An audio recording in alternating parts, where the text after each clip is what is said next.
来这个同婚专法，也就是同性通来结婚，嘛是到5月17满1周年。台湾社会敢有真正来接受到同性恋、同性爱呢？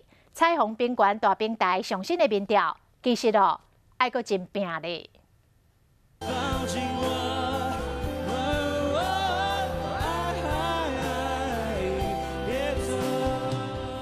去年5月通过同婚专法，目前的呢已经1冬过去啊。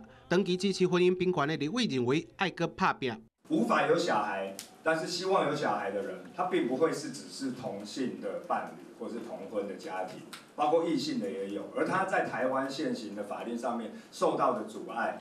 大家敢有接受同志？相关的机关做了民调，虽然有高达9成2的人认为同婚对个人无影响。 也支持跨国同婚、参同志认养囡仔，拢超过5成。但是支持同志人工生育后一代只有4成2。若是家己的囡仔伫咧学校学习同志相关的课程，大家接受度5成3，尤其是30至49岁，接受度有6成7，参5成5。调查的数字嘛看得出来，目前有囡仔搁咧读册的家长族群，接受度是真高。这对我们未来在立法院推动法案，那民意的部分表示社会的成熟度够，那社会度如果接受度还不够，我们会继续努力。